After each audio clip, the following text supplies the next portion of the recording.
नमस्कार मंडळी, कसं काय स्वागत आहे तुमचं निक पाटील ब्लॉग मध्ये।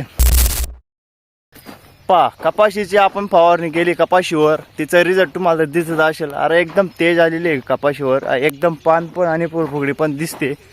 बऱ्यापैकी तुम्हाला अंदाज समजला असेल, अंतर समजला असेल। त्या दिवशी आपण पावडर मारली, त्यानंतरचा दुसरा का तिसरा दिवशी 2-4 दिवसामध्ये कपाशीची क्वालिटी तुम्हाला समजली असेल। अजून तर पाऊस पडलेला पण नाही, त्याच्यावर पाऊस आल्यानंतर क्वालिटी डबलची होणार आहे। कशी आहे कपाशी? मागच्या वेळेमध्ये तुम्ही पाहिलं आपण कपाशीला पावडर मारलेली होती आणि कपाशी पूर्ण एक सारखी झालेली। पावडरची कमाल म्हणजे कपाशी पीक आहे ना, जास्त करून पावडरची जी काही आपण बऱ्यापैकी पक्क्या झालेल्या आहे आणि थोडी आगात म्हणजे चांगल्यापैकीच फरक पडून जातो। ही आपण 30 मेला लावलेली कपाशी, हा जो प्लॉट आहे ना 2 एकरचा 30 मेचा आणि तिकडचा थोडा लेट झालेला आहे। आणि तुम्ही म्हणत असणार हे पावडी हे नारळ घेऊन काय करतोय तू? तर आपण आहे ना गिनगिरासला पाणी भरायला चाललेलो होतो, पण इथं आल्यानंतर पाहिलं आपण तर आपल्या काकांनी मोटर चालू करून घेतलेली। म्हटलं जाऊ दे, आता अगोदर त्यांनी चालू केली तर नंतर उद्या भरू काय एवढं, आज किंवा आज भरू देऊ त्यांना, त्यांनी चालू केली। आणि नारळ तिथं आपण गेलो तिकडे आणि इतक्या दिवसापासून नारळ भेटत नव्हतं आणि आज एक सापडलं। येल पण फोडतो, भूक लागलेली असं। पण आता गाईंना कुट्टी वगैरे टाकून दिली आणि इकडे आपलं भरणं चालू करून दिलंय, पाणी लावून दिलं गिनगिरासला। आता देवाचा पाऊस तर कधीच जायत नाही, म्हटलं आता ते छोटं आहे आणि लवकर वाढवायला पाहिजे म्हणून पाणी सोडून दिलं। नारळ पण फोडून इथं दाबून घेतलं म्हणजे ना भूक लागणार नाही म्हटलं लवकर, कारण की घरी जायला थोडा टाईम होऊन जाईल आज आपल्याला। ही एक सरी आणि पाणी जायला थोडासा आहे ना टाईम लागतोय। आपण याच्यामध्ये ना ते आऊत फिरवलं होतं म्हणजे जेणेकरून मधलं जे बारीक गवत उतरले होतं ना ते मरून गेलं, म्हणजे गवत पण जास्त होणार नाही आणि हे पण होऊन जाईल। आज आहे ना मला मटेरियल मारायचं होतं, याच्यावर युरिया वगैरे टाकून देऊ म्हटलं, जेणेकरून पटापट वाढ भेटणार आहे। पण मग राहूनच गेलं, चला जाऊ द्या म्हटलं। आणि मोटर बंद झालेली होती, ती डिप्पी खराब झाली होती का काय, त्याचा डिओ गेलेला होता। काकांते तिकडे गेले होते, काकांते पण ही मक्का भरताय खालची, त्यांना म्हटलं एवढं भरून घेऊ द्या, नंतर तुम्ही भरा म्हटलं। ते घरी गेले जेवणाला, तोपर्यंत मी भरून घेतो। ते घरी म्हणजे घरून जेवण करून येत नाही तोपर्यंत आपलं पण भरणं होऊन जाणार आहे। आज जेवण लेट करू आणि शाळेत आपण जायचं, आज गाडीचं लायसन काढायचं आपल्याला। गेलो तर नक्कीच क्लिप शूट करणं, नक्कीच दाखवणार। जर नाही गेलो तर मग समजून घ्यायचं की क्लिपच आली नाही बा, म्हणजे गेलोच नाही बा असं। यार पण ये ना सैराला फुटत राहते झालं। हे पहा आता एक सैरीमध्ये पाणी सोडलेलं आहे, ते दोघांमध्ये पाणी येतं आहे आणि पाणीचा प्रेशर पहा केवढा आहे, तुम्हाला दिसत असणार आहे। तो पहा लय प्रेशर आहे, 5ची मोटर टाकलेली आहे ना, एकदम जोरात पाणी फेकते सरी। ही सरी भरल्यावर लगेच आपलं थंबनेल एडिट करायचं बाकी अजून मागचा जो व्हिडिओ पाहत आहे ना त्याचं थंबनेल आता एडिट करतोय मी।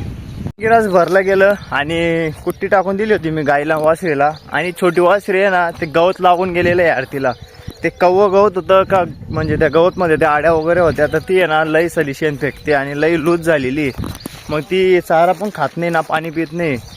आत्ता तिला मी फक्त डेप खाऊ घालतो, म्हणजे चारा ठेवतोय जसा, पण मग ती खात नाही म्हणून डेपच ठेवतोय मी तिला। मस्त डेपचे 4-5 कुटके बारीक बारीक करून तगारीमध्ये ठेवून देतो, जेणेकरून मग ते तरी पोटाला भर राहील तिला। जर आज तिने नाही चारा खाल्ला तर मग उद्या सकाळी डॉक्टर बोलावं लागणार आहे आपल्याला। काय अरे एक झाला की एक चालूच राहतं, पण बरं माझ्या मागे काही ना काही चालूच राहते यार। अजून आईचं पण पोट दुखायला लागलेलं आहे। अजून आईला कॉल केला होता मी, पोट दुखतंय म्हणे, घरी कामाला मजूर आलेले आहे। नर्मदा चालू आहे आपली घराची, नर्मदा काम चालू आहे। काय करायचं यार काही समजत नाही, पण तुम्हाला सांगून आहे ना मन व्यक्त होऊन जातं माझं। तुम्ही लोक आहे ऐकायला, तुमच्यापर्यंत आपलं कनेक्शन होतं ना, म्हणून मन हलकं होऊन जातं सांगितल्याने। चला आता घरी जातो, जेवण वगैरे करतो, 11:30-12 झालेले आता। आईचं काय काही नाहीच बरं वाटलं तर मग वापस आज दवाखान्यात घेऊन जावं लागेल, समजेल आता तिथं जाऊन काय होतं काय नाही यार। सांगतो मी तर तुम्हाला अपडेट देतो, करतो मी जेवण, तोपर्यंत तुम्ही लाईक सबस्क्राईब शेअर करून ठेवा व्हिडिओ।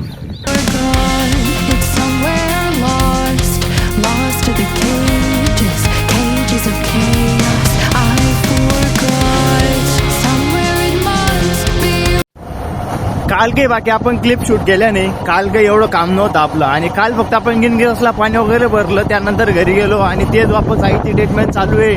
तिथं हॉस्पिटलला घेऊन जायचं संध्याकाळी आणि ते सलीन वगैरे चालू आहे, त्याच्यासाठी मग बाकी काही शूट केलं नव्हतं मी। आज आहे ना तुमचा चाललेला आहे चाळीसगावला याच्यासाठी चाललेलं आपण। तर आज आहे ना माझं लायसन काढायचं आहे गाडीचं, माझ्याजवळ लायसन नाही आहे। आणि मी तुम्हाला जसं की बोललो होतो मागच्या 2-3 ब्लॉगच्या अगोदर की बाबा मला पार्ट टाइम जॉब करायची, म्हणजे कशात करायचे काय ते तर मी तुम्हाला सांगितलं नाही। आणि ते जेव्हा लागणार तेव्हा मी तुम्हाला दाखवून देणार कुठे लागणार आहे काय आहे। तर त्यासाठी आता चाळीसगाव चाललेलो आपण।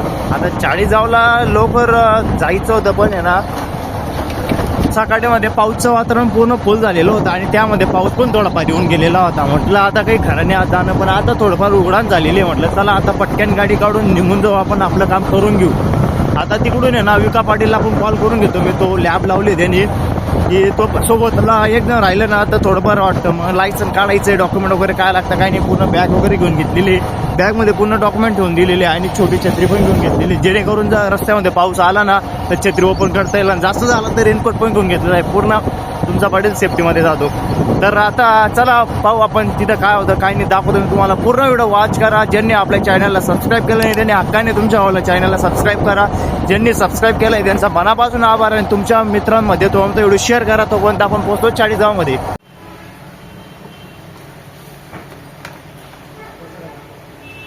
आलेलं आहे आता आरटीओ ऑफिसला आलेलो आहे. मॅडमने डॉक्युमेंट जमा करून घेतलं आणि बाहेर काढून दिलं. बाहेर बैस म्हणे वाट पाय म्हणे, एवढी गर्दी आलेली आहे. सर्वजण तिथं जमा झालेले होते म्हणून एकेकाला आता व्हेरिफिकेशन करायचं आहे. फक्त डॉक्युमेंट व्हेरिफिकेशन झालं, ऑनलाईन झालं मग आपलं काम. बिगर हेल्मेट लावल्याचं न लावल्याने काय काय परिणाम होतं डोकं तर डायरेक्ट पाहून घ्या तुम्हीच. वगैरे झालं तिथं देऊन दिलं आणि ऑनलाईनचा तो फोटो होता तो पण काढला गेला. विका पाटील पण येऊन गेलेला आहे, लॅबला गेलेला होता. सकाळी यायच्या टायमाला 4 फोन लावले पण सायलेंट होता फोन म्हणून काही उचलला नाही त्यांनी. आता मॅडमजवळ गेलेला आहे फोन. मॅडम पुन्हा बाहेर पाठवते, बाहेर जा गर्दी झालेली नाही तर इकडे कोणी नाही, या साईडला आहे लोक थोडेफारच आहे. आता लागून जाईल आपला नंबर झाल्यावर मग घरी नाही आपल्याला कृषी केंद्रावर पण जायचं आहे. अजून मारून दिला शिक्का पण सही पण झालं आता काम. आता 1 महिन्यानंतर येईल आपलं लायसन ओकेमध्ये. आता लर्निंग लायसन लगेच भेटून जाणार संध्याकाळपर्यंत. भाऊचं चालू आहे काहीतरी काम. आता निघतो घरी, पाऊस पण चालू आहे. कृषी केंद्रात जाऊन येतो, पहिले पावडर वगैरे घेऊन घेतो मग डायरेक्ट घरी. 4 व्हीलर गाडीचं आहे हा ट्रॅक, इथून असं जायचा, रिवर्स वगैरे सांगितलं. आणि 2 व्हीलरचा 8 अंक 8 म्हणा किंवा 1 म्हणा सारखं. आणि आपलं चाळीसगावचं आरटीओ ऑफिस. आता फोटो शूट झाले आपले पाटलांचा, माझा थंबनेलचा पण फोटो वगैरे झालेला. आता पाटील पहिले आम्ही नाश्ता करून येतो, मग पाटील जाईल त्याच्या लॅबमध्ये, मी जाईल माझ्या घरी गेल्यानंतर आहे ना आता गाईला आणि ती वासीला पहिले ती पावडर लावावं लागणार आहे. नाही तर आहे ना वासीलाही जाम झालेली आहे पूर्ण गोचडीमुळे, ती काही खात पण नाही आणि उठत पण नाही. आता ती टॉप 1 पावडर पण घ्यायची काकान त्यांची, काही माझं पण थोडं काम आहे ते करतो आणि निघतो लगेच. गेलो होतो आपण केक घ्यायला आणि आपला पलटण येऊन गेला आहे कॉलेजमधून. पलटण मी आता निघतो आता घरी. रिका पाटीलला सोडला पण लॅबमध्ये. आता केक घेतो, घरी जायचं. आता भरपूरच टाईम झाला, सकाळपासून आलेलो होतो जवळपास आता 3-3:30 झालेले, भरपूर वेळ होऊन गेला. आणि याची कॉलेज 3 वाजता सुट्टे म्हणून म्हटलं चला आता येईल पण सोबतच घेऊन जाऊ.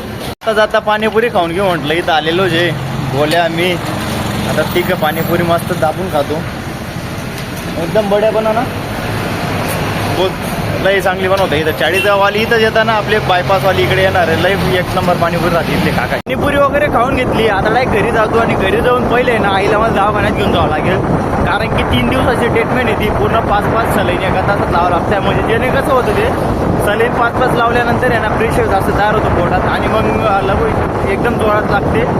त्यामध्ये ना प्रेशरमुळे खडा खाली सरकून जाईल. खडा छोटा आहे तो, फक्त थोडासा बाकी राहून गेलेला आहे. तो खाली सरकला म्हणजे डायरेक्ट खाली येतो. म्हणजे झालं मग तो मोकळा झाला, एक टायमाचा त्रास होणं बंद होऊन जाईल आईला, म्हणजे खडाच पडून जाईल डायरेक्ट.